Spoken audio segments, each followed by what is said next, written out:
Hey, welcome. What's up? Together, followed by the national anthem, where we will be on our feet recognizing the greatest country in the world. Are y'all ready? Ever. Here we go! It's time to get up in the morning. Drink my coffee, hurry up. I got to get to work on time. Hey, hey, hey! Hear the whistle. Beep, beep, beep, beep. And the train rolling down the track. See you later, hurry back out of my way. Hey, got to get to work on time. Hey, hey, hey! On time. Here we go! I got to hustle. Oh, my muscles getting big and hot, hot, sweating like a pig. Got to hurry, Hurry, got to get to work on time. Pack a lunch, yeah. I'm working overtime at the taxis. Make a dime, punch a clock in. Wow. Got to get to work on time. There's our national Got to get to work anthem. on time. Oh, say, can you see by the dawn's early light what so proudly we held at the twilight's last gleaming, whose broad stripes and bright stars through the perilous fight o'er the ramparts we watched were so gallantly streaming. And the rugged the bomb bursting in air gave proof through the night that our flag was still there. Oh, say does that star-spangled banner yet wave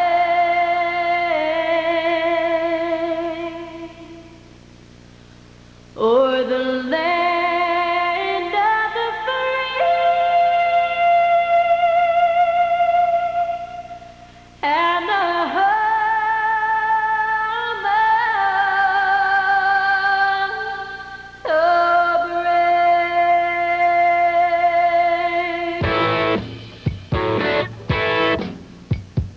3.5 minutes past the hour of the Rick and Bubba Show. Whoa, whoa, whoa! We're back. Check the website, Rick and Bubba, spell out the word and.com, for what will be going on this week. Tomorrow on the program, Dr. Corbier will be here as we wrap up the final day of Autism Awareness Month, which has become the fastest growing disability in the United States of America. Now in some parts of the country affecting 1 in 110 children. And just 10 years ago, it was 1 in 10,000. Why? We'll talk about that, some of the theories tomorrow on the program, and also good news, those of you in our audience who have children who are struggling with this, some ways you can help that child. So we'll talk about that coming up tomorrow. Thursday, we're live from Greystone, the Bruno's Memorial Classic. It always spawns some historic moments, some of those captured on our website now for you to look back at some of the moments and find out what's going to be happening on Thursday morning's program this year on TV and radio, which has never been done. Bubba will tee off 8:40 Central Time, Speedy's group 8:50 Central Time, and we will carry it on the network radio-wise and on Turner South TV-wise. Rick, very fortunate to be playing with Fuzzy Zeller, Coach Tommy Tuberville of Auburn, the football coach there, Randy Owen, the lead singer of the group Alabama, who if he was at home last night, probably felt the earthquake that has been the hot topic this morning. Apparently a 4.9 magnitude earthquake shook a large part of Alabama, Georgia, and Tennessee this morning right around 4 a.m. And even though we had a lot of very colorful things to talk about, the topic has been dominated pretty much this morning by the earthquake. Yes, and the fact that Bubba, who loves natural phenomenons, especially anything involving the weathers or the sun, the moon, and stars, he did not feel it and should have at his wife. Even his wife Betty calling saying she felt it he was in the shower, didn't know who he was. Yeah, that Rick, killed you. we're asking everybody to hold all jokes, and I know, right. apparently I was, and I go through a period each morning that I really don't know who I am. Yeah, we all do. The fortunate thing is I have trained myself. As a matter of fact, this is funny. I even sleep on the side of the bed closest to the shower. And the night before I try to lay out, because I won't do it in the morning, I simply stumble into that shower to try to begin my day. Let me say this, what has happened at my house has really caused me some nightmares. Let me just say this, one thing that I really hate is when you work hard to have something new. Do you hate ordering things that take forever for them to come? What do you mean? Instant gratification, Bubba? Sure, Rick, yeah, sure. Well, let me tell you this. You know, if we had ordered all the furniture for the new house, because thankfully, thank God, we did not. We actually went and purchased some at a place who, it's a strange concept, actually had it and brought it to your house after you bought it. Right. This ordering, in our bedroom right now, there's 2 night tables that we ordered. My gosh, in my mind, it was 3 months ago. I'm sure it's been like 6 weeks or whatever. So my clock is in the floor. So imagine that handle of trying to find it.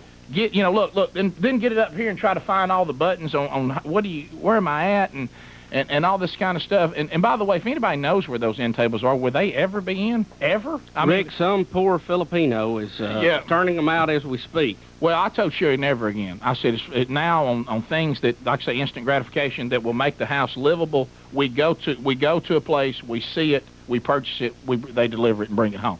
So anyway, so that's the same way there, and so I'm like you. There's a time there we don't know who we are, and we've come to the conclusion. You had gotten up, blindly wandered into the shower and missed the earthquake. And missed the earthquake. Betty even called in, said she felt it, and people were feeling it, 100 miles away. So, wow, big event, and I missed it. Well, I commented earlier. I love eclipses. Meteor showers, any of it. Space station flying over at sunset so you can see it. I really kind of get fired up about a full moon. Sure, really. Right. And, so it's it was down. I like, not that I like them, but the interest in tornadoes and hurricanes and all that kind of stuff, that interests me a lot. But of course, I don't want to get too close. Those of you on TV that missed it, I was there to comfort Bubba, though. I said, good news, maybe there'll be another earthquake in Alabama. You've only got to live to be 140. Yes. So that's, and we got caught really with our pants down here on the show, no pun intended. Yeah. We did not have any earthquake theme music. So, Speedy, can you try to put some of those together for the next time? For the next time, because we may still be on the air 80 to 100 years from now. Sure, okay. Sure. So, especially the way, we're going through the money. So it looks like we're going to be doing this a while.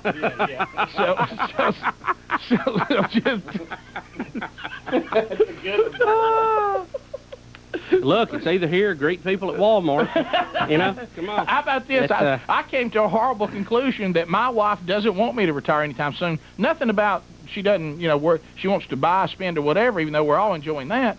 She just didn't want me to be home. I was like, she said, what do you mean you're going to, if y'all work and retire in the next 10 years, what am I going to do with you? And I said, well, look, I'll get out of your way. Don't worry. Yeah. I said, well, I'll tell you, how about I retire then and I won't be here, but I'm not at work either. Yeah. I'm just gone. I'm just gone. Not that this is real work, but anyway, so. Other than getting up missing the earthquake. Bubba, I had an interesting Saturday this past weekend that will spawn a little question and answer on the program today concerning the television part of this program. Also, Rick, we'll have to tell you about our golf game yesterday. Speedy and I went out with some friends to try to tune up, and hey, I am pitiful, okay? Are you horrible? Look, wear protective gear. I'm awful. Rick and Bubba, Rick and Bubba. Fat men alive. Hey, 15 minutes past the hour when we are back. 877-WE-BE-BIG. Bubba, we didn't talk much about our weekends yesterday because we wanted to get the folks set up to be inside the ropes at the Bruno's Memorial Classic coming up this Thursday. It'll be on TV and radio. I will do the play-by-play action as Speedy and Bubba tee off from hole number 1. Have you got an earpiece, by the way? I don't know. You got a DC cord, though. Yeah, I got that. I don't know. I did it one time, so I'll look see if I can find it again. Yeah, that'll happen. I like that phone. like was on top of the car, and I don't know what happened with the. Well, I'll just check and see if I needed to find one. Yeah. I think I've got a few. If you do, it'd be great, but I'll look so I can find mine too. But so we didn't get to talk this past weekend. You know, it's always a busy weekend. I'm in that mode where I've got 2 older kids that are moving and shaking and going to events all the time and involved in a lot of stuff, and then you got just the day-to-day care for a 4-year-old and soon-to-be 2-year-old little boy, and you know, and those two worlds are completely different. And so this was my daughter had decided this year that she would go back and pick up softball again on top of everything else she was doing. And she was really into it for a while, then had taken a year away from it. We were like, well, you want to? She said, I want to go back and play for my school. And we were like, oh, that's great. And well, it had been kind of a weird year playing softball because she was like playing for the school. This time it wasn't City League or anything like that. And they'd gone through a bunch, you know, remember we went through the torrential rains when because, you know, as we know, as I found out, that high school and, you know, school ball, so it doesn't get in the way of traveling teams and summer ball, they start in March, you know, that kind of stuff. So they rained out like half their games. Umpires didn't show up for 2 games. And really in the regular season, they probably didn't play 8 games, you know. So the last thing going on, and they'd had kind of a, you know, 500 season, and they would, you know, be a decent team one time, then they'd look terrible the next game, and inconsistency, didn't gel. You know, it just really was a, you know, kind of year. And so the last weekend, they said, well, it's the county tournament. You know, that's every school in their county that was in what's called Jeffco, and that's the county thing. So we go, okay, county tournament, and so we go out there Friday, going to play some Friday night games, and all of us as parents, no offense to the girls, we're just going, well, you know, we're out of here. You know, it's a 2-game into the house, and you know, nobody's into it, and it's been a season. Let's just forget it and put it to bed and all that. And so it rains, you know, Friday night. And, of course, Saturday, you know, was day off for early morning guys. Yeah. And so you would hope. So I enjoyed hearing them run out and go, well, we got to get the whole tournament in on Saturday. Hey, Gresham, which is where my daughter plays, see y'all at 7 o'clock in the morning. You know, and you go. 7 o'clock. And where we play was about 45 minutes from where I live, and I'm going. 7 o'clock. Well, that's when I need to be warm there. up. Then they're going to play at like 8. So okay, we're got to be there. So. Yeah. So I get up, and of course I get the duty of getting the daughter there, and so I get up, and we're all the parents. We start arriving. There's all kinds of jokes. Concession stand ain't even open. What we gonna eat? You know, that kind of stuff. And we're yucking it up, and hey, we'll see. Hey, where y'all want to go for lunch? You know what I mean? Because I mean, we're 2 games and out. You know, we're gone, and everybody's laughing, and we're cutting up, and I'm telling even my own daughter is going, hey, something I want to go to this afternoon. I said, no, we're having family time and none of this kind of stuff. We're going to have a big family day, and, you know, we're all out here. And Sherry's called, and I said, look, we'll be home probably before y'all even get up good, you know, and all that. You know, it's just hasn't been that good a year. And so we lose the first game, as everybody thought, you know what I mean? We go, hey, now the jokes are really kicking up. You know what I mean? Like, hey, it's been a good year, and all this, and see y'all around. See you around, and Sherry's got an appointment at 3 o'clock for a hair thing. I said, oh, don't even sweat that. You know, I'll be there. Boomer and the boys are at home, and so all of a sudden out of nowhere in the second game, we're down again, and everybody, here we go, and all of a sudden a little something gets kicking, and we come back and we win, and we go, it's a fluke. How many teams are in this? Bunch. I'll just say bunch. So all of a sudden, now, do you get on any umpires or anything, or just?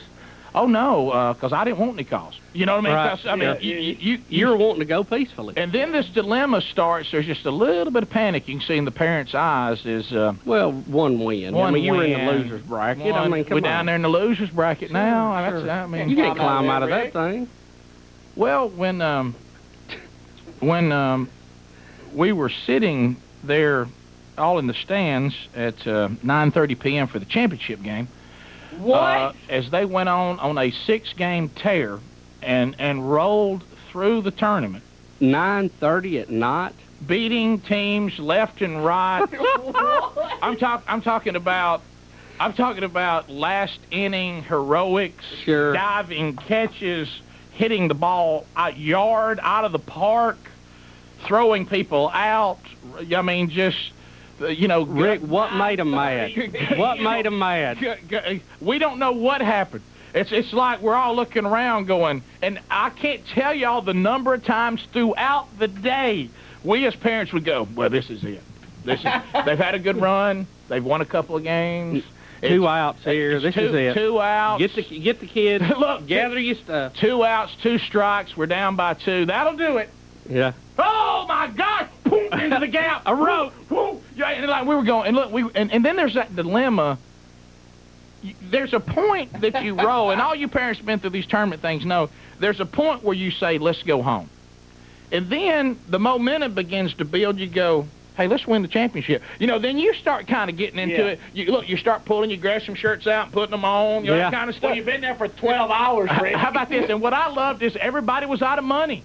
I mean, listen, we got to a point, I'm not making this up, we got to a point we would play a game, the team would leave the field, go home, another team would run on, and we'd go again. Yeah. And I mean, and look, 2 times. Losers bracket.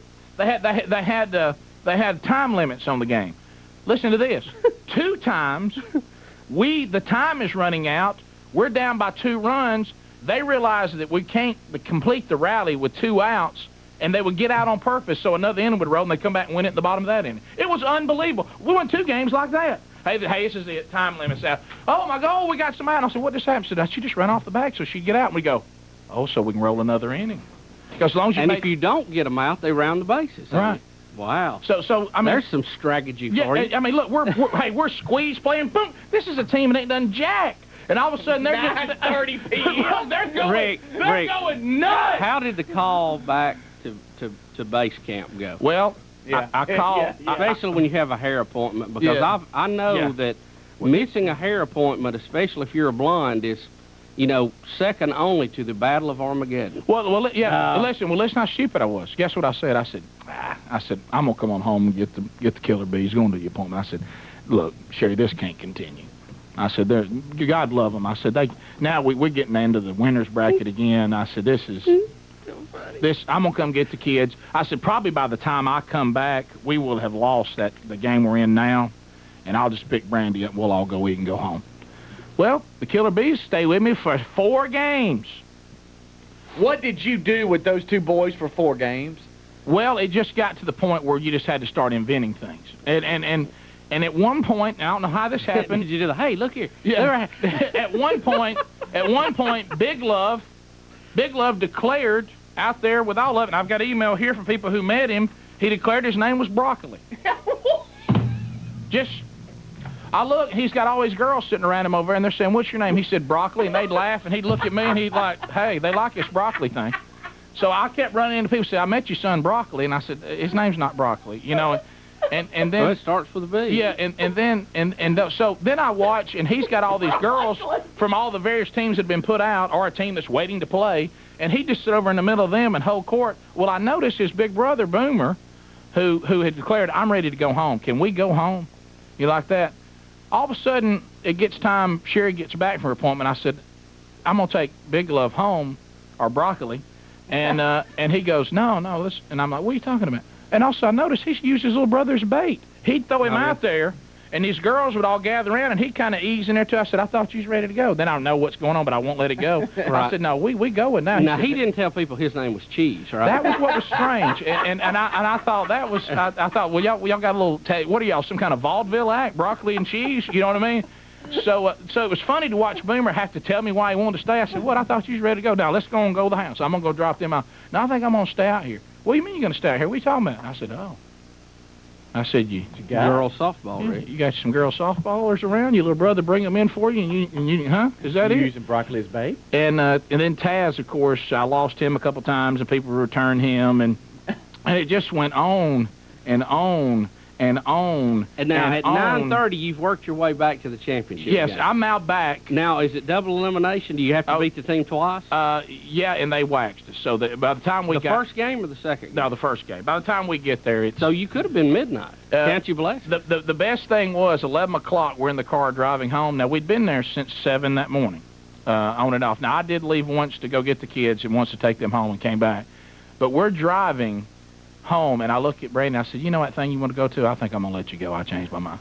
And she goes, gives me that look, but she'd kind of gotten into it. So, Well, she had played, what, 8 games, I guess? yeah, they played 8. Can I just Yeah. admit something to you Yeah. that has drove me crazy since the early days of baseball and softball? I hate the double elimination tournament because night. you get to the quote-unquote championship And game, you do. and you got one team that's very good and one team that is wore out. Well, that's what and this it's was. never a very good game. And the team that was there, Every now and the then. team was there, Pittman, they had won it like 4 years in a row, and they'd been done since about 3 that afternoon, just waiting. Can I know? tell you my favorite And, is the 2 brackets, and however you get to the championship game, it doesn't matter. Who wins that takes it all. Don't you think that's a better deal? But I'm It's more gonna exciting. tell you, the girls Not aren't fair, but exciting. By the time they got there, they were absolutely, they were loopy in that Oh, game. sure. I can only imagine. Yeah, people were like, hey, I'll pitch, that kind of stuff. Yeah. It just was crazy by that point. But for them to come back and finish second in that tournament after all, if you'd have seen all of us as parents trying to, we got marked up with so many step outs. This is it. And then running, and people like I pooling can't money. believe they came all the way back from losing the first game to the champ. Rick, Yeah. that is a long road. Look, we ate everything that concession stand had. if somebody would start to leave and you go, where are you going? They go, because if you mentioned you were going to stop by a restaurant, everybody pile on you. Sure. Hey, picker, please. Yeah. Is there an ATM out there? Please, here's people handing their codes out. Here's my private pin number. I gotta have money. But this is what I want to pose to the, it was insane out there. It truly was, but a lot of fun. But I want to mention this too, as we come back. I counted this so I'd be sure. I started counting when it became almost like epidemic. I was said to me at that tournament and over the weekend 6 documented times. Okay. You look a lot better in person. And I said, what? She said, yeah, I watch you on TV. And I said, what do you mean by that? I had a number. Are we like really struggling on TV? Is TV? Because it started out, somebody said that, and I thought, well, I guess that's a backhanded compliment. And then it just kept. It was epidemic. Hey, are we real ugly on TV? Well, that's basically what they're telling you. Yeah, They said, you look like a dog on TV. Well, and let me ask this: is it because? And they start, barking at you. Is it because we do a show? I said, well, I look kind of monstrous when I first wake up. That has a lot to Is do that with it? it. That has a lot to do Because they were with it. seeing me that later. Now, keep in mind, it's bad that somebody said that after we've been through, 16 hours at the ballpark. Yeah. You know what I mean? I was like, I have to ask the question, are we ugly on TV, like real ugly? Those of you that, like, seen us in person and have seen us on TV, undoubtedly, we really look bad on TV. Or I know I do. Because I'm serious. I had it happen, and then it hit me again on Sunday. I see somebody, I said, hey, at a restaurant, I said, I'm surprised you look a lot better in person. And I went, what? What do you mean? Almost like it's the running deal, Yeah. Hey, by the way, yeah, you do look better. Yeah, it's kind of like when people say you don't look like you sound. You go, well, do you like the show? And they say, yeah. And I go, oh, so I sound good and look bad. Are we scaring y'all on TV? Are we butt ugly on TV and I just don't know it? Well, TV puts on what, Bubba, 10, 105, 10, 100 pounds. I got that a lot over the weekend. Like they were shocked in person. And then a lot of this, you look younger. Hey, is TV age us real bad? Is it because we're up early? I know we're not the prettiest things in the world. But When you see the TV anchors, what do you think? well, they wear makeup, though. Yeah. So really, some of them look better on TV than they do in person. Call us washed out. Rick. Now enjoy this Rick and Bubba classic. How you doing? What's your name? Tracy. Tracy, how are you today? And you? Sam. Ma'am, welcome to Rick and Bubba, the TV show. You know we're Grand Marshals today. Yeah. It's a beautiful day for homecoming. Yeah. If y'all didn't get blowed off the car, everything will be real good. Well, with our weight, that's highly unlikely. Have y'all got any food left? Y'all finish everything? Is there anything left on your table over there? Yeah, You just now throw it away, because if I hadn't touched any other garbage, we'll eat it anyways. Well, what you got there, sir? What'd you get this morning? Got a biscuit and gravy with an extra sausage biscuit and Who's that extra sausage biscuit for? that would also be for me. Sure you could do without it maybe this morning? Do you mind if we just get a bite? Just give us something to take a bite of? Just a bite. Okay. Okay, just one small bite. Just one small Little bite. bite. Because we're about to get in a parade. I can cause, that can cause some real problems here. There's many people that want to buy it that are here. No way. Thanks a lot, sir. Thank you for your honor. Thank you.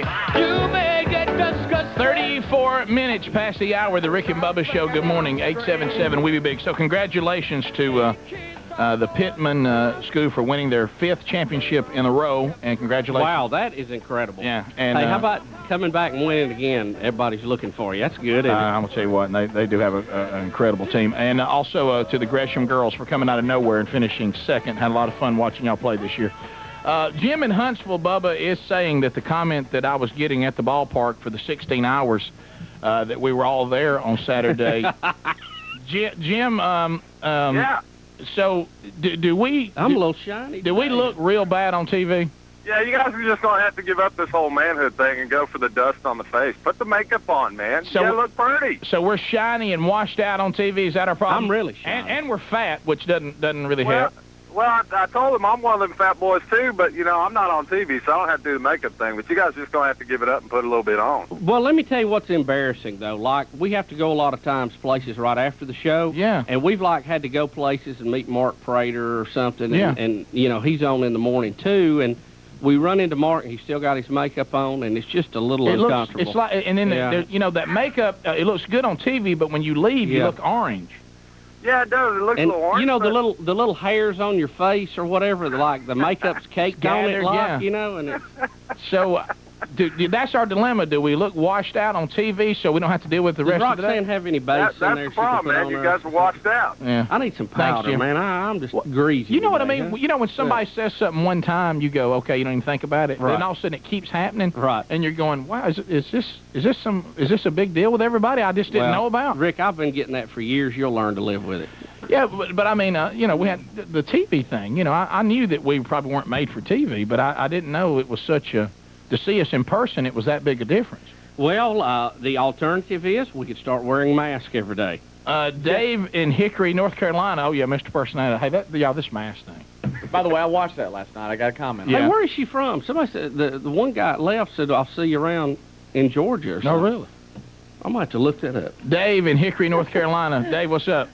Not much. I just saw get through the your earthquake homecoming classic. Yeah, the homecoming. Video clip. Is Was that on today? Was that on again today, or was that Yes, yesterday? it is. Oh, okay. Well, that was precious, wasn't They're it? showing vintage footage from the first Rick and Bubba TV show, which ran 8 episodes. Yeah, if you're watching on TV, you're going to see a few of those. Some vintage classic Rick and Bubba in the breaks. So what's your comment? Well, I like you guys, well, looking at you now and looking at you then, that you guys look better without the facial hair. Really? I'm in the same boat. I'm a truck driver, and I get told the same thing by my girlfriend. You know, it's funny because my wife wanted me to shave mine off one time because she said she was tired of it, and I shaved it off. She said, "Oh, grow it back." So I mean, it's Dave. Well, Thanks. Now, I mean, not that we've ever made a living on our looks, but I just if we're scary on TV, I mean, it's just, or maybe the good news is we can say, "Come to see us live." And then we look so bad on TV when you see us live, we fool you into thinking that we look okay. Yeah. And you guys look good either way. All right, you're a guy, Dave. That's enough. Okay, Yeah, all right, thanks, let's we're getting uncomfortable with it. let's go to Teresa in Greenville, South Carolina. Hey, Teresa, how you doing? Doing wonderful. How are y'all doing? We're great. We're good. Well, great.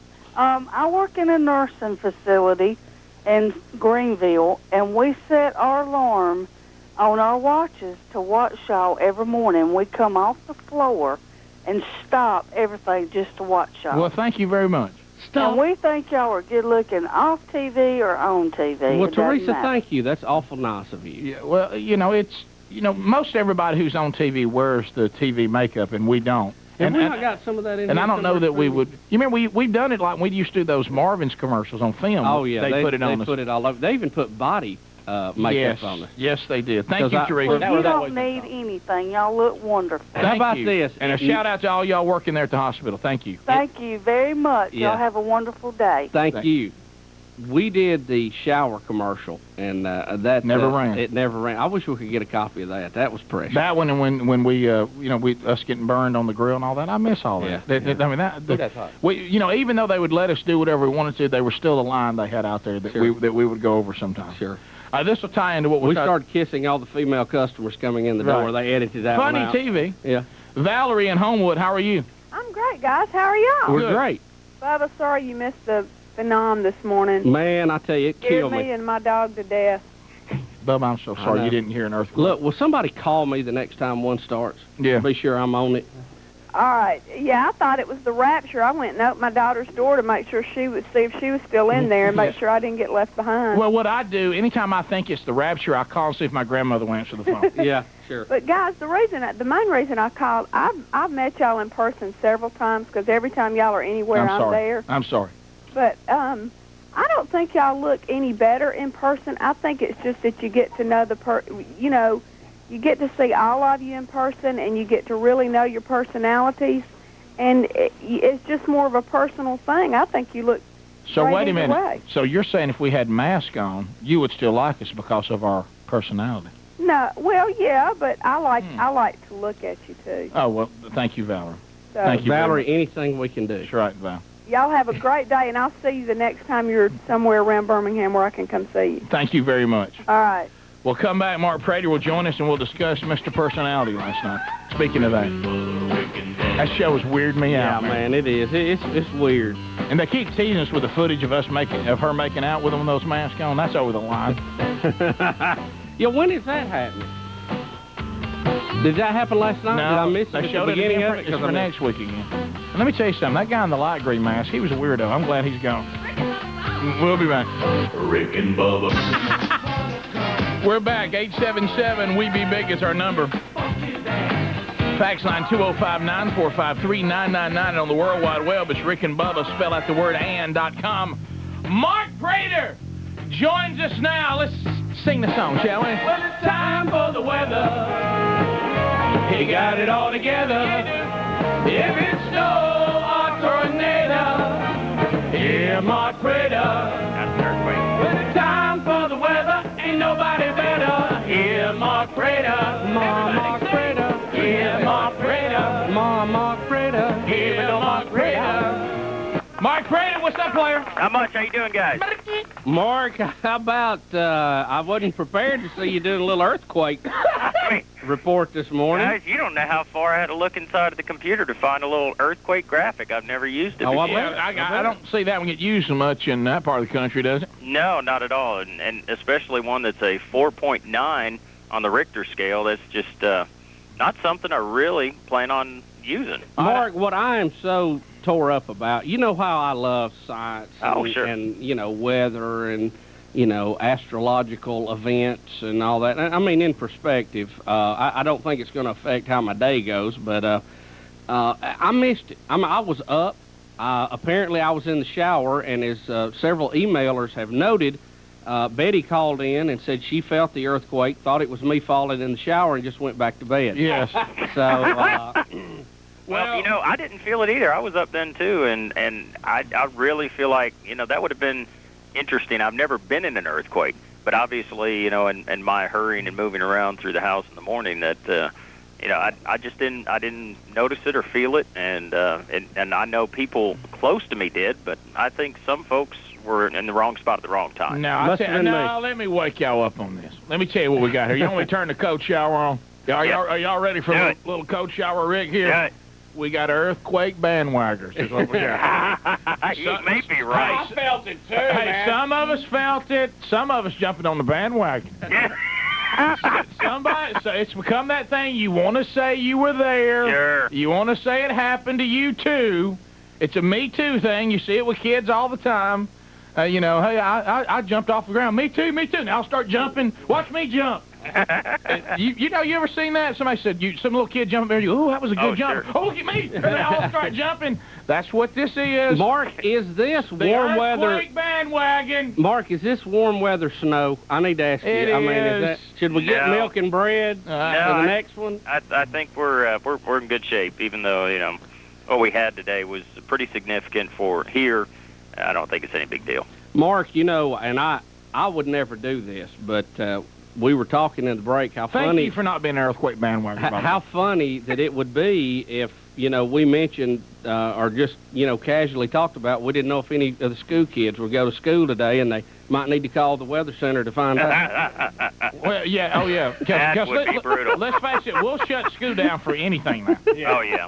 Somebody said, hey, I heard there was an earthquake somewhere. School's out. Yeah, exactly. Well, I mean, you know, in Mentone, I mean, you guys are familiar with that area. Sure. And right on the state line, I mean, I'm sure they got shaken really well. I mean, I don't have any question about it, but I didn't feel it. I know that a few of us here at our station in Hoover, just south of Birmingham, didn't feel it. Well, you know it's out of hand when now Bill Clinton's holding a press conference saying he felt it. Yeah, you know what I mean? sure, It's just, sure. It's just, and everybody's going, what do you mean by that? Well, But I mean, thanks for the segue, Yeah, by the yeah, way. thank you, Rick. Mark, are you watching this Mr. Personality show? No, I'm not.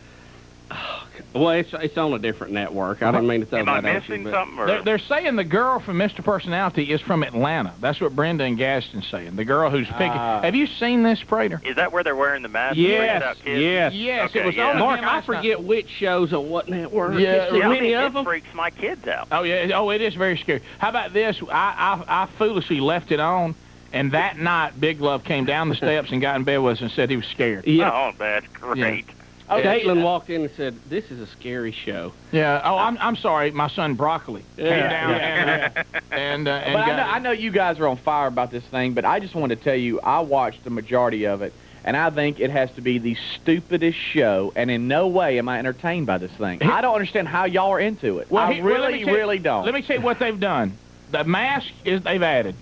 The hidden cameras they've stolen from Meet My Parents and Temptation Well, Island. it's evolving. You see that? Sure. They've gone out and picked out of different reality shows, and you've got a little bit of everything in there. And then somebody said, "Okay, that sounds too much like the other show." And somebody said, "Let's put a mask on."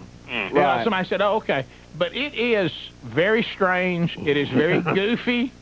I tried, y'all. I tried to watch it. I couldn't. I was like, "Well, this is I mean, it is. It is. Have you guys ever seen the woman on MSNBC that wears those black glasses trying to be real, hip? Yes, I know who Those are you're the talking people about. that sit around and come up with these ideas at the network. They're like 25 and wearing these little glasses, drinking their cappuccino, from Starbucks, and they're the ones that come up with these ideas. I can't find Mr. Personality, Speedy. Go to Fox.com and then click on shows.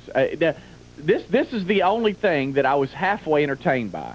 Last night, when this cat comes up and he goes, "Hey, I'm tired of this," and he takes off his mask and he tries to tell her why he's getting out of the contest, and Mrs. Monica Lewinsky, all of a sudden she acts like she's got morals, and she tries, and all of a sudden she tries to tell this guy, what kind of sleaze bucket he is, for How about acting this know way. what? He's been watching The Bachelor. He knows he can quit at that time. Yeah. Well, it's The Bachelor, Temptation Island, Meet My Parents. It's all rolled into one with masks. Yeah. And they got that off, that stupid Nicole Kidman, Tom Cruise movie. I'm sorry, I don't mean to interrupt you, but Monica Lewinsky is the host. It does take any possible credibility it might have away. And then look, the credibility. I mean, there may be, there's not much of it anyway. But watching that, and it's strange. I tell you what I'm into, though, the storyline I'm into. Can this motivational speaker hypnotize her? Now, that's funny. Yeah, to me. now that is good. And how about that guy? It drives me crazy. He's almost like he's the cartoon character motivational speaker. Yeah. Yes, if I keep saying my name, you'll pick me. Yeah, and have you seen him get his eyes flared at you and looking at you when he's out of the mask? And the others are now concerned he's hypnotizing poor Haley. It's stupid. What about when he's crouched down watching how she acts? I know it. Watching how she interacts with the other.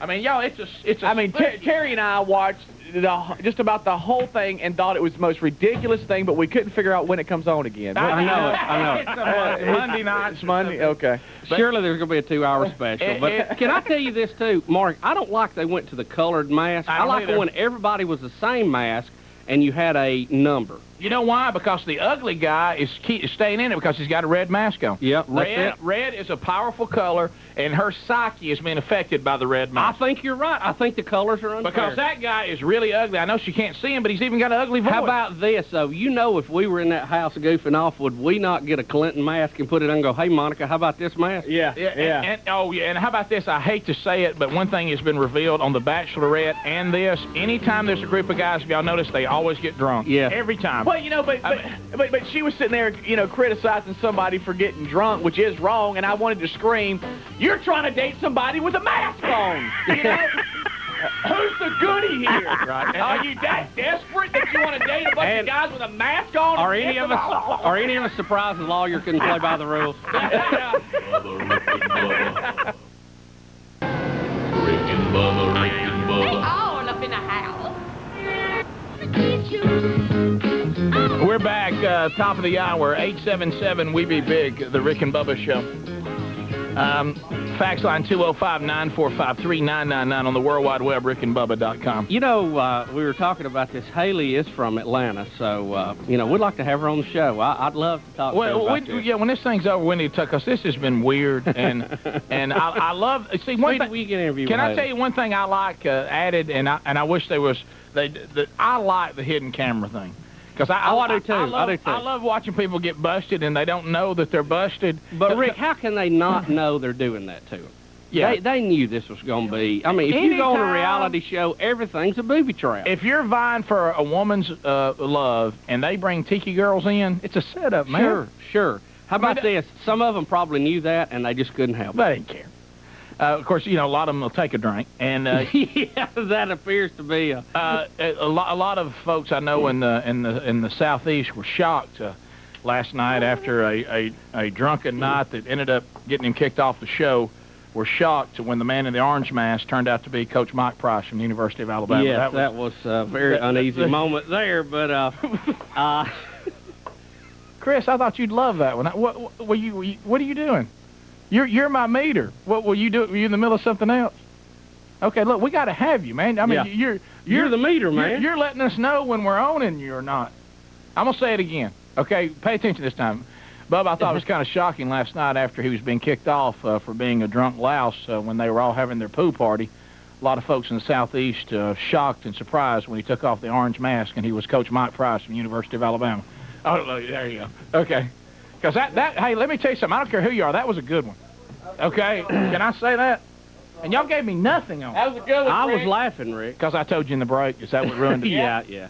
Okay. See, that's why we don't plan anything. That's what happens when you tell stuff in the break. Well, somebody call and tell me if that was funny or not. Speedy, will you get an interview with Haley?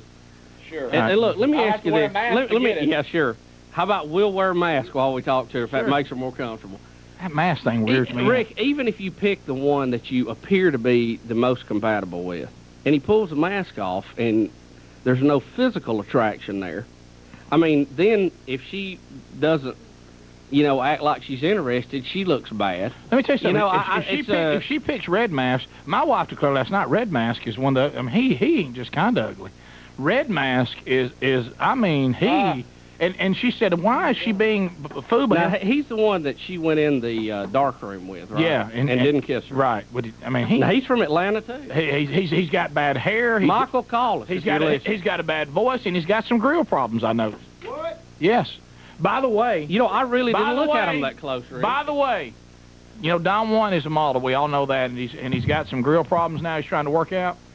Big step, getting the wisdom teeth out. And, you know, you're worried a little about your bottom grill? Yes. I've got an orthodontist that said he will repair Don Juan's bottom grill absolutely on the house. What? Yes. Come he on, said he'll take that bottom grill and he'll fix it. Yeah, but what is that going to be, though? Braces? I don't know. We'll see.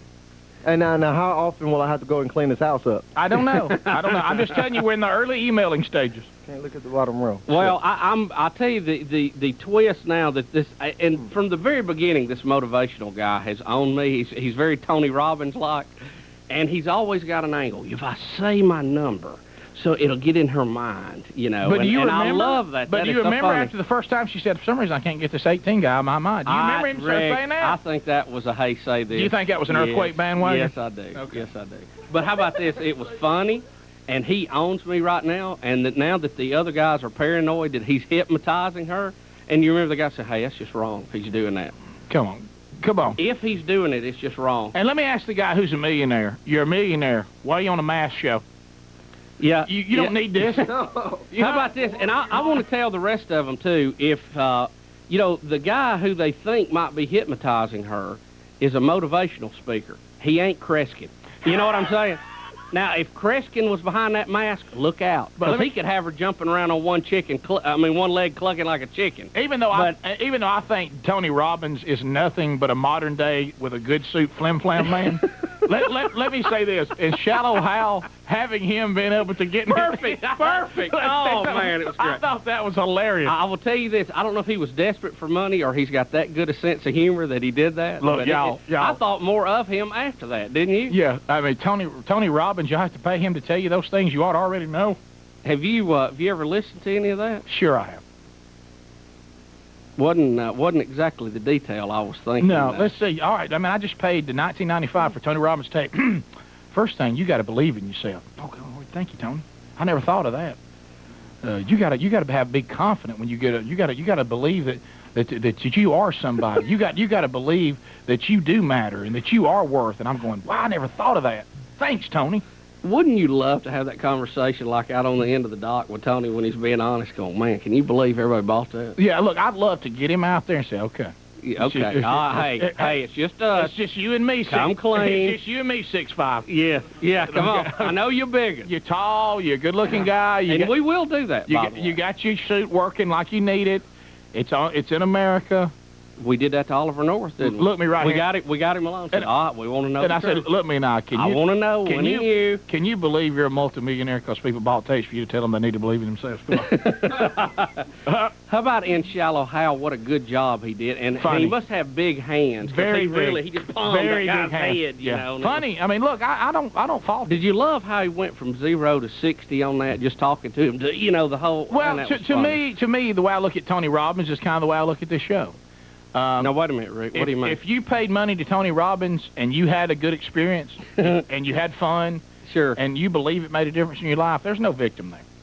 You know, like on this show, we're not exactly. Does Tony scare you though a little bit? Yeah, but are you always afraid that the next tape is going to be drink Kool-Aid? Yeah. We're all going to get together and chant around a fire and drink Kool-Aid. Well, I got in trouble. Do y'all feel that way? I got in trouble on the show one time because I declared he was the devil. You remember that? Well, that was a long time ago. Yeah. You also declared Barney the Antichrist, but Rick, that was a long time ago. I know, but let me tell you something. And everybody knows it's Tony Blair, but anyway. See, if I'd have said Mike Price without you knowing, it would have, because, see, I didn't know you were going to say that, so it was really funny, too. I know. Well, I was just, I like just reading the tabloids, but, oh, gosh.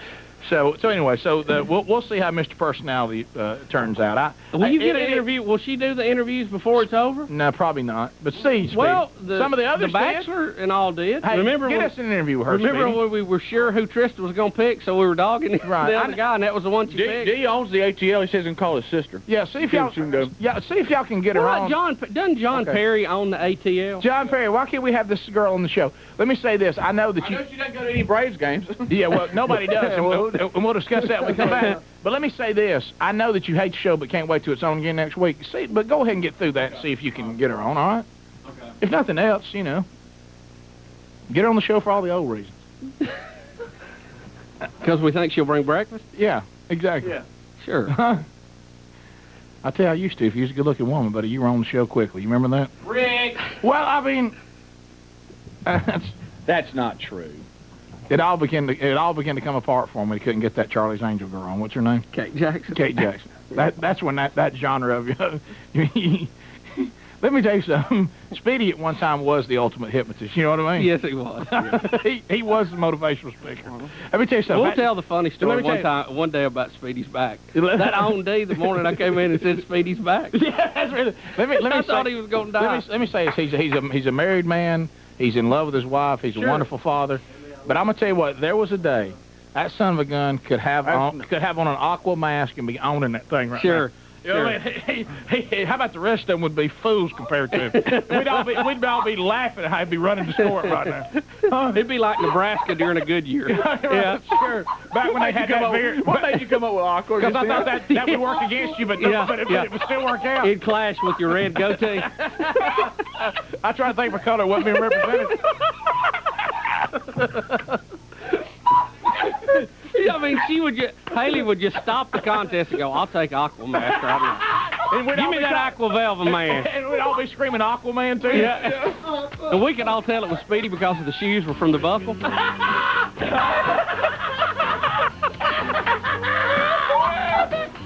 All right, we come back and an open discussion with Atlanta Braves fans. What are y'all doing?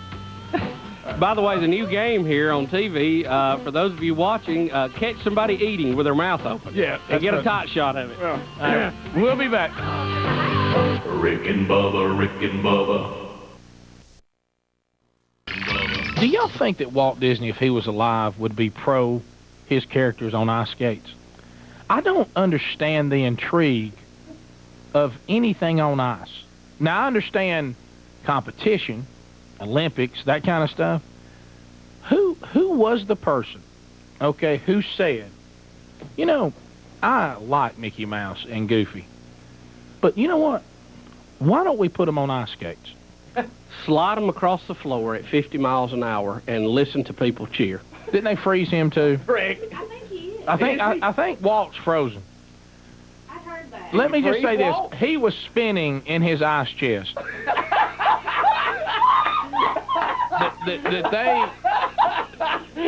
that they took... Look, I'm going to tell you, some of the things that's happened would have already made him spin. But Yeah. Stay tuned, because more Rick and Come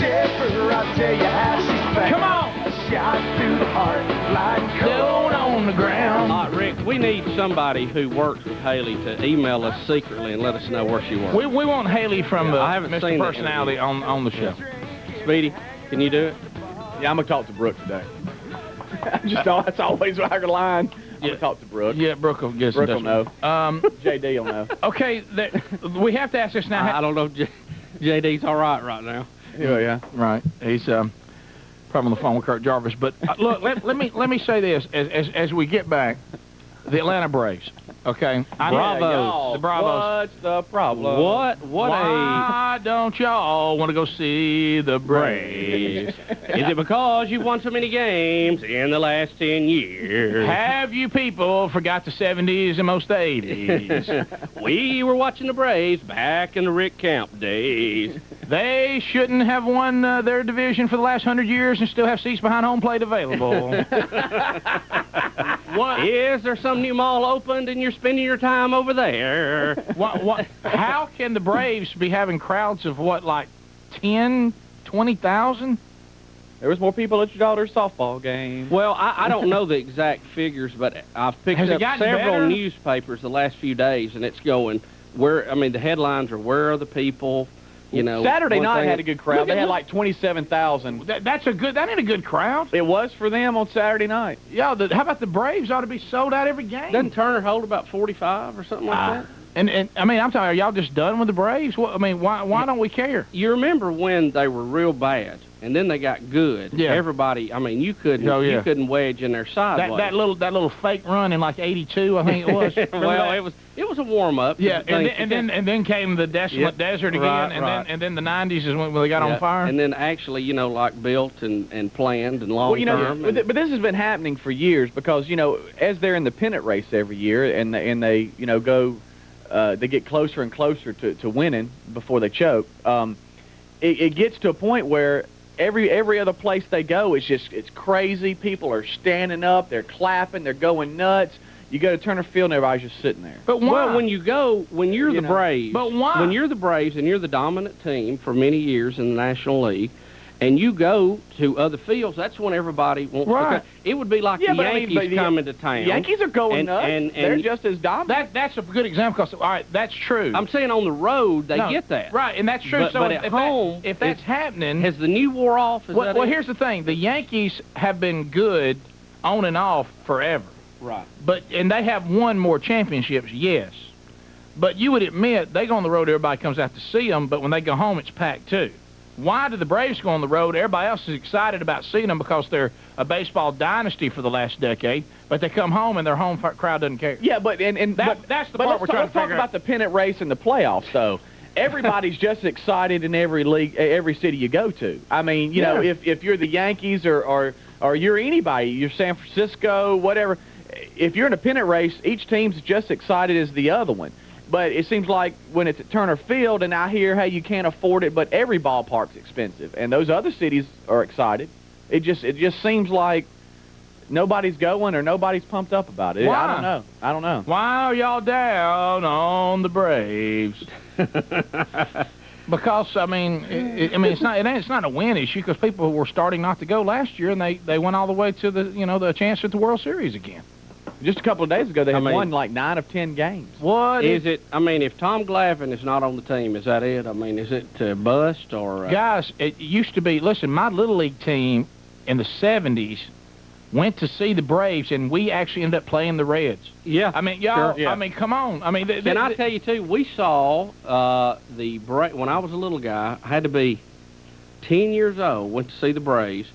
Ralph Garr was lead off. Hank was still playing. And I'll never forget Mike Lum hit a home run. My gosh, I forgot about Mike Lum. And it bounced right, it hit top of the fence and went over. And we all wanted to see Hank Jack. Oh yeah, I remember going to a game and like giving Darrell Cheney a ride to the stadium. Sure. I mean, sure. This was.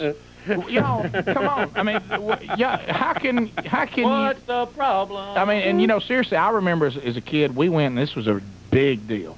We went to see the Braves play the Big Red Machine. And I remember there were more people there from Cincinnati than they were from Atlanta. Well, it's because, there again, that's what the Braves say now. They go on the road, the place is packed because they're an item. But you come back home. But why aren't they item in their own stadium? Well, the people will know, Rick. There has to be a reason. All right, let's go to Augusta, Georgia. Tommy's standing by. Tommy, how are you? Hey, Rick, this is Monkey Grass. Tommy, welcome to the show, sir. Thank you, Tommy. I think it boils down to the two C's. Complacency and cost. I mean, when you get all this regular success during the regular season, but you fail in October over and over again, that has a dampening effect. And the cost for a family of 4, you almost have to take out a small business loan. No, I agree on that, but it's that expensive in every town. Yeah, but look right here. I'm wearing an old Todd Jones Detroit jersey. If Detroit could get into October for any amount of years, I mean, the new Tiger Stadium, they have big crowds anyway. Imagine what they would have if they were actually winning on a regular basis. At least you're going to the stadium. I like being part of a team, even if they're not winning it every time. I like going knowing my team is going to win most of their games and they're going to be in the hunt. Do you think it's, too, the lack of personality or the lack of something that everybody... You remember when Mark, what's his name, Fidrich pitched for the Tigers, and he went back and talked to the ball, and everybody thought he was nuts. And he was really a very average pitcher, but all the hoopla surrounding him made him real good. You remember in Al Roboski, he'd go behind the mound, and do all that bit. And you used to love to see him come out and pitch. I got it. Now, here's the answer. This'll fill the seats. Bring back Nakahoma. Yep. Or Rick, let me tell you, and you know what, and this always works. We see this, a lot of Chamber of Commerces do this. A sighting of Bigfoot and or a UFO abduction. What if that will bring the crowd back What if somebody said a spaceship brought back the spirit of Nakahoma? So you combine the two. Sure. He's got his teepee back there again, or his son knock a single, whatever. You know what I mean? If bring that back. How about this, you know how fired up you'd got when that teepee? Now, granted, when we win, he would be like asleep in the teepee. Sure. Because there was no teepee. It was like he'd gone to take it. Yeah. He was taking a teepee in the teepee. Yeah. But let me tell you this, because you never saw him because he had nothing to dance about on the mound. And do y'all remember how psyched up everybody got, and the Braves were winning, they actually needed those seats, and they moved his teepee, and he started losing, everybody freaked out. Do you remember that? Well, yes. You remember how dramatic that was as a kid? Everybody at school talked about, oh my gosh, they've moved Nakahoma and they're losing. Let's go to Cliff, Dalton, Georgia. Cliff, how you doing? Home of carpet. Good morning, guys. How are you? Hey, Cliff, what's up? Yeah, main reason I don't go anymore is because we know they're going to choke. Speedy answered his own question. You're saying the domination of the regular season and the inability to win the championships has turned you off? Yeah, definitely. So you're wanting to see some postseason fires, what you're wanting to see? I mean, that's the only time I watch them now. Cliff, all of us being armchair quarterbacks or managers in this case, what do you allow for that? What's causing that? Yeah, like I said, constantly now. First it was we never got to the playoffs, and now we're constantly getting there and choking. But why, you think? Why? Personally, I think it's money. Every time they start doing good, everybody wants more money. So we have to trade everybody to get less players. But they don't negotiate that during the playoffs. Oh, they do at the end. Yeah, right at the end. They start trading for better players in the playoffs. Oh, you're talking about when the they close out. that, Okay. Yeah, that's the only sport that gets to do that. You know, the thing that's always amazed me, just from a pitching standpoint, and I know some of the diehard Braves fans will get on me about this, but I really believe it's true. You watch the strike zone that Tom Glavine was allowed during the year, okay? He was getting calls off the plate and to the right-handed batter away from him, okay? When they got in the playoffs, those umpires choked that plate down. I'm not blaming Tommy for that, but they choked that baby down, and he wasn't getting that call on the outside corner that they couldn't reach anyway if they wanted to. And when he started having to bring it downtown, they were jacking it. Now, that is just what I have noticed.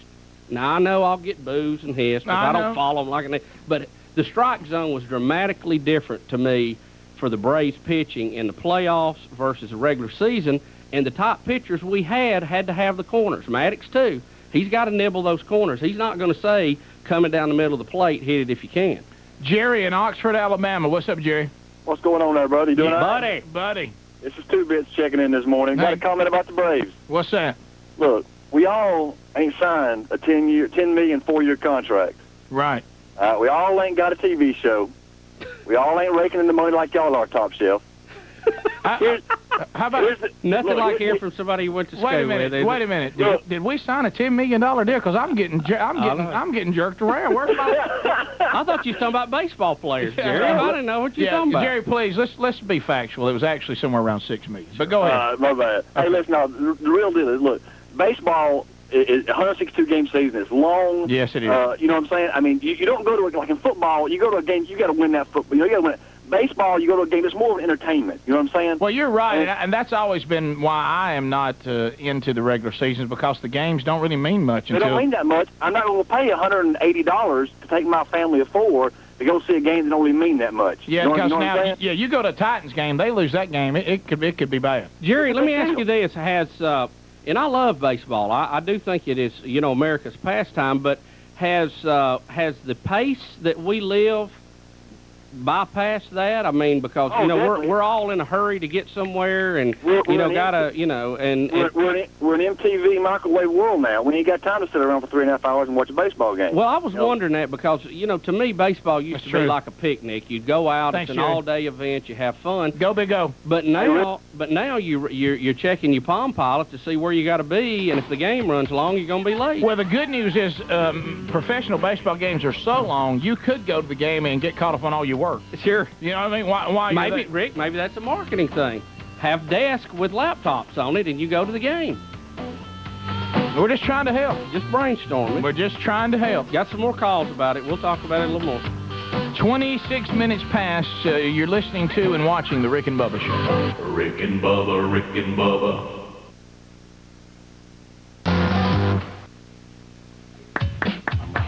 We're back 32 minutes past the hour. Oh, cool. Do you think Thursday morning we'll be able to get Biscuit on the air for a minute, Cornelius Bennett, and relive that uncomfortable moment when you thought he knew you and he didn't? Thanks, man. He tees off right after I do. So that's how it's going to be? Well, look, if I've got to live through telling Bo that power bar tastes good again, holy moly. Well, now, Bo doesn't tee off till the afternoon, so hopefully you won't have to do that. Seriously, I'd rather chew white caulk. You know what I mean? Yeah, really. I'm getting this on tape. It was an embarrassing moment. Cut that off over there. An embarrassing moment. It was Super Bowl week. I tried to deliver Cornelius Bennett to the show because he and I had played in the Alabama High School All-Star game as teammates. Ball. So we've heard. Thought we made a contact. Thought he would have. You, him, and Kurt, man. Thought he would. Well, you see Kurt Jarvis. We played in the same game, and he acts like he knows me, right? Well, yeah. And we're on the same team. We're not talking about Kurt, though. You realize that I'm not saying we had a good time that week, but Kurt Jarvis, Cornelius Bennett, Kerry Good, Wayne Davis, the list goes on and on, all on the same team, Malcolm McCleary, and we were beat 35-7. Well, but Rick, apparently, if you were coming by your room, you thought you were on Mr. Personality there. Yes. So Alan Dial, by the way, and went on to UCLA. But still anyway, amazing, you know all these names. Sure. Well, like I say, if you've been through out there sweating and bleeding and cut up, you remember people. Well, I it ought mean, to we've be- all been splitting and bleeding cut up, but you know, your memory is just unbelievable. I'm so impressed. Selectively. Yeah, well, that's I know. Yeah. Because other Yeah. things in your life you are just oblivious to. Well, sometimes your brain will protect you. Well, well, plus, and I tend to remember things I enjoyed and and mean something to me. But anyway, so the well, we're talking about brains. But anyway, I called Cornelius Bennett and he did not remember me and basically blew me off on the phone. Yeah, and we'll have to talk about that. Well, maybe not. I still can't Let's start find the fresh. tape of Prater. Can you find Let's that? let's start fresh. How about y'all? Mark was on it. Well, I haven't got word yet. Mark Norman, help me out. Where you at? So all that going Come on on. Thursday, we're live from Greystone for the Celebrity Pro-Am. Bubba and Speedy will tee off on TV and radio live, and it is always quite. And then I'll do play-by-play on radio for a whole hour. Can I tell you, putting the TV and radio part together on location has been nothing short of a Middle East peace conference. I mean, we just can't get everything like everybody needs it. Is it because of the different holes they're trying to do? Because to me, we did turkey toss. What's the difference? Well, that is because somebody dedicated to do that set the whole thing up and mixed it themselves and all of that. When we basically our setup to go out, we're not set up to feed TV their own mix so they can do their own thing. But Nashville. At that particular setup, yes. Cameron had the big board. Yeah, you remember Cameron went out and did the whole thing. We have our little. So in other words, basically, Nashville has got after it and has got the equipment to do an on-location show better than what we have in Birmingham. Yes. For that particular location, yes. If we were in the truck, it wouldn't be an issue. So we should have done the truck. Well, the lighting is then. Yeah, an so issue. then how can they get the shots of us in that truck? Well, we're just going to have to get the lighting in the truck worked out. Do you know I love the truck? I do, I'm too. ready to do a show out of the truck again. How about I love the chairs? It's a comfortable thought. You know what? We can go to a Braves game. There's plenty of room in the parking lot. We did it out of the truck last year, and I kind of liked it. I love the truck. You know what? We may end up in the Can't truck before get it's on over. TV. Huh? May end up in the truck before it's over. Well, every time we have a technical talk where everybody goes, all right, that's it. Well, then shouldn't it TV, changes. what about this plan? TV does it all and just gives us the audio. Well, they don't want to do that. How come? Because they don't want to stay the other 2 hours that we're on the air? Yeah, you'd actually be more than that. You'd be at least probably 4 more hours, probably 2 before we go on the air radio. Y'all are witnessing our after the show meeting right here live on the air. This is good stuff. Anyway, Braves. Nobody's coming How to the about Braves. this? Somebody get your checkbook out and let's get this thing done. Quit peddling. If we're going to do it, do it. If we're not, let's don't do it. We're trying to melt 2 systems together. How about this? We talked about this how many months ago? And now we're in a dilemma and it's the weekend. This was what I was worried about. Now you know I have an ulcer. How about when we have brainstorming meetings? Might want to start thinking about how we're going to pull it off then. Guess when I met with everybody a month ago, it was meaningless. that was a waste of your time. About like our conference call yesterday. Well, let's not worry about it till 48 hours out. Well, you know what? It'll make things interesting. I'll say that. Yeah. And I was afraid it was going to be boring. How about I'm gonna show up and do my show? I sure hope everybody's getting it.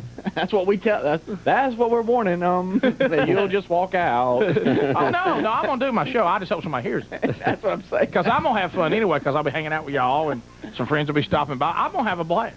I hope it gets handled. We were probably guilty of making it too easy for everybody to begin with. Maybe we need to decide should we be in charge of everything or not, instead of it being somewhere in between. It's a handle. No way around it. Nobody cares about the show more than us. So we're the ones that actually have to be on the air doing it and answer the emails. So the Braves. We answer to the audience. Not having any attendance. We answer to the audience. I've noticed people in management don't really like to. They like to make decisions, put us on the air, and tell us to handle it. That's why we always bring them in. The mud's more fun if there's more people in it. I like to cancel the show or mess with it, then run and hide somewhere. Sorry, little rats, we have a spotlight.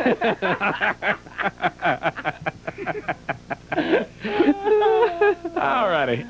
Where we want to? Where You're we on the troll here and get through this. Here we go. Am I going to do a major league player and then buzz him on a troll? No, we can't troll Greg Litton. Okay. Greg Litton from Destin, Florida, has played with San Francisco Giants, Seattle, also the Boston Red Sox. Greg, how are you, sir? Hey, guys. How you doing? We're great, Greg. Welcome to the Rick and Bubba Show. Appreciate it. Friend of Todd Jones. Greg, what can you shed on this of why Atlanta has decided they don't want to go out and see their championship team? Well, I don't like to call in. I was listening earlier and stuff, but these callers are about irritating me.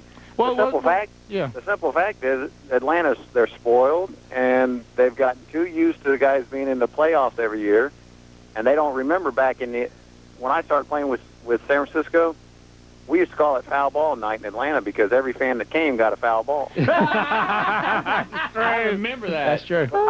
I'm from Pensacola. I used to have 50, 70 tickets, people coming up to see the games, and our ticket guy would say, no problem. No, look, hey, Greg, I'm not making this up. Some of it I've exaggerated, but this is the absolute truth. We would come from City League. We lived an hour and 20 minutes from Fulton County Stadium, okay? And we would get our Little League team for City League. That would probably end up being somewhere around 20 people, counting coaches and all that. A few people helping out. And we would sit behind home plate every time we went. Oh, yeah. How about this, too, Rick? And we've all had to run the Braves game, radio, at some point in time. Gosh. And in those days, it was so quiet in between pitches, you thought they'd went to a break, and you missed it. Yeah. Put it this way, if we'd had censors like we have now, it would have kicked the brakes off on its own. Yeah. Because of the pauses they would take. Silent sense. You would sit there and go, oh, gosh, I've missed a break. Now, see here, ball outside. So true. They need, what Atlanta needs is for that team to stink for about 6 years, and then those fans that all, sit on whining because they're not making or winning the World Series every year, and see that team stink like they did in the 80s, and all those, and then they start winning. Those fans would all be back in the stands talking about how wonderful they are and how they love the Braves. But Greg, what about the Yankees? How do they keep it up? Well, the only thing I can figure is the Yankees are true baseball fans. I think Atlanta are a bunch of front runners. When the team started doing well in the early '90s, that stadium was packed out every night, and they love the Braves and all this and that. I think they're just, like you said, complacent. Cold shower, Greg. Yeah. They haven't won, the World Series once. Yeah, it's bad. It's bad when the people of Atlanta are more excited this morning whether they felt the earthquake out of Alabama or going to the Braves game. Well, Greg, you're pro. What's happening to the Braves in the playoffs? Well, I think they are choking. He said they are choking. I mean, that's the bottom. When you get there that many times and can't win, or more than once, was it 10 or 11 years in a row? Yeah. The bottom line is, as good as they've been with the pitching they've had, they should have won 2 or 3 at least. Now, you can't win it every year just because you're that dominant, but during the regular season, because playoffs you can get beat any time. But, you get the playoffs 4 or 5 times, you win 1 year, that's pretty good. But 10 or 11 times... Well, we got ripped on that Twins thing because they pulled him off the base. Yeah. I remember that. How about this? That big hoss. What was his name? Gerback? Nobody argues that they should have won more World Series. Yeah. But me as a sports fan, I would rather my team not be winning the World Series but be in the hunt for it than to never be in it at all. Absolutely. I really would. I know it gets frustrating, but I still get excited that, hey, we've got a good team. Greg, saying they're choking in the playoffs is too easy. Get a little more detail. What do you think? Well, I think the biggest thing, they get there every year because of their pitching. If you look at Maddox, and I believe I've been out of the game now for 6, 7 years, and I don't remember. My memory may be like Rick's. Thanks, buddy. But I think you look at Maddox and Glavine, their record in the playoffs is not very good. Maddox is arguably one of the best pitchers ever, and his record in the playoffs is not very well. Greg, are they choking them on the strike zone in the playoffs? Do you think so? I think they're definitely squeezing Glavine, but they ought to. Because that's really what it should have been during the year. Well, hey, let me ask you a question. Was it smart keeping Maddox when what you paid for him, you could have kept Glavine and about 2 or 3 of the other ones? Well, I don't think that's the problem. They're still winning. It's not like it. That one caller talking about changing teams and money. He didn't have a clue because they keep changing teams. Yeah, but Sherholtz is doing a heck of a job. Oh, he's a genius. There's no doubt he is a genius. They still win and make the playoffs, so that you can't blame it on that. I just think they've won consistently for the last 10 years with their pitching, but in the playoffs, their pitching hasn't carried them. You take Randy Johnson and Schilling. You take them out of Arizona. If they don't play well in the playoffs, that team's got no chance. You're right. It's true. And Glavine and Maddox, their playoff record isn't close to what their regular season record is. And with Glavine, they say, well, he gets that pitch all year. Well, he's still not throwing strikes. Yeah, it's when they show that overhead shot and that ball is 3 inches off the plate, they ringing them up on strike 3. I go, man, where were you during my career, brother? Killing us, Blue. I thought it was Perry Canada back there. What is that? Hey, well, how about that game against the Marlins when Orlando, or whatever his name was from Cuba, struck out about 100 Braves that game? Right, that big heavy guy? Yeah, and he was throwing the ball 2 feet outside, and Eric Gregg kept calling it a strike. And the announcers kept saying that the hitters need to make an adjustment because he's calling that pitch. I'm going, guys, you can't hit a pitch you have 2 to feet stand on the plate. outside and one right down the middle. So you got to, as a hitter, you got to be ready for the strike. You can't prepare to hit a pitch 2 feet outside. Well, Greg, it's good to hear from you. Call us anytime here. Hey, guys, I want to call you back and tell you about in '89 because I was going to call earlier, but I decided not to because I was in the earthquake during the World Series. Oh, that's right. Wow. Yeah. I remember that. I remember when Al Michaels, that went off there, he said, feels like an earth. And didn't I call you? I said, hey, something's going on. Wow. That was my rookie year, so it was an experience. But I'll let you guys Greg, go. we want to hear that, okay? Thanks, Greg. Love talking to you guys. Rick and Bubba. We're back, 877 Weeby Big phone trolling, finishing out this hour. More about why you are not going to see the Atlanta Braves play after they have won how many division championships? 11 in a row, 10, something. It's a bunch. I mean, everybody remembers. I mean, we couldn't all. How about this? I would get excited when they used to win 11 games.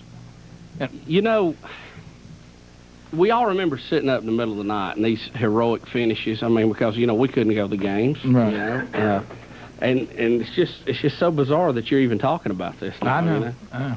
Here we go, 30 seconds and 30 seconds only. But I love watching Maddox pitch, by the way. The largest number of people, the shortest amount of time trolling. Keep them phones a trolling. Here we come, phone trolling, phone troll. Tim, Atlanta, what's up, brother? Hey, Rick and Bubba, love the show. Thank you. What's up, buddy? I'm going to answer it in about 10 seconds here. Okay. When they went on that last strike and Glavin was head of the team there, or the Players Union. The union? Yes. That made everybody mad in Atlanta. They said, I will not spend another dime at that stadium from now on. So the fact he represented the players in the union when they were talking about strike, and there was a lot of emotion flying around, people saying if they strike, we're going to be down with them. That's blowback from that? But now he's not on the team anymore, right? In Atlanta right now, I mean, they're 15 and 10. Wade in Mount Olive, 30 seconds. Hey, I was just calling to let y'all know this past month they've only played Montreal, Florida, and Philly. I wouldn't go to those games. Well, I'm going to tell you, Philly's winning their division. San Francisco, New York, and Colorado, which I would go to all those games. Yeah, I'm going to tell you, I feel that, to me, there's a team that I hate to go see them play, and that's the Expos. There's something about when the Expos are there, you feel bored, and you don't care. And I know sometimes they're even good, but it doesn't matter. Now, are they still going to do away with them at the end of the year? Or was that just PR, them and the Twins? We're not going to do that anymore? Tony Shelbyville. What's up, Tony? Hey, guys. I'm a kind of new watcher to your show and enjoy it, but I can tell you how you can get people in the stadium and get them to stay. Tell it. If it's anything like a Baptist church and I'm a preacher, give them a free meal. That'll bring them in. That'll keep them there for a while. That's true. Sure, free hot dog night. Yeah. How about this? You've won like 10, 11 titles, and you're trying to think, how can we get people in the stands? That's really funny. You're one game out of first place right now, and you're like, I see, what can we do here? Garrett, Thomasville. Garrett, go ahead. Hey, guys. I think part of the problem is the stadium's not in the best part of town. And, I mean, why would you go to the game when you can watch it on TBS right next door to the stadium? It just seems you can watch it pretty much anywhere in the nation, and so why would you go to the game when you had to pay $30-something for a ticket for yourself, let alone your family? Garrett, and the Braves we're spoiled too. A little of all of it, huh? Yeah. So Garrett, here's the thing. Out TBS in Atlanta. I mean, Garrett, here's the thing. In the old days they did a lot of that. Blacking out if the game wasn't sold out and whatever. But you may be right, and I know there's certainly people who would say, I didn't go to the game because I could watch it on TV, but I think the more accepted thinking now is that if you're on TV, that makes you a bigger item, thus more people will want to come see you play. That is kind of the mentality now. I mean, you know, they've done that with college football. I mean, practically every game is on TV now, and it hasn't hurt their attendance. As a matter of fact, it's helped it. And well, yeah, it gets you fired up. You know, watching it on TV and being there are different things. And some events and some games, I'd rather watch at home on TV. Oh, I understand, Garrett, what you're and saying. some I would rather be there. Sure, I understand exactly what you're saying, and I agree, but I think there's a, you know, kind of a reverse psychological thing in play there, too. But yeah, I mean, you look at how the TV coverage for NASCAR, what it's like now. Look, what we need to do is carry a group to the game and fill that stadium up. That's what we're going to do. That's what we need to do. We need to carry a group and just have a whole Rick and Bubba section. I never thought we'd have to do this for the current Braves. Sure. We'll bus them in from Mississippi, Tennessee, everywhere. Turner South, we'll talk to you tomorrow. See you. Rick and Bubba, Rick and Bubba.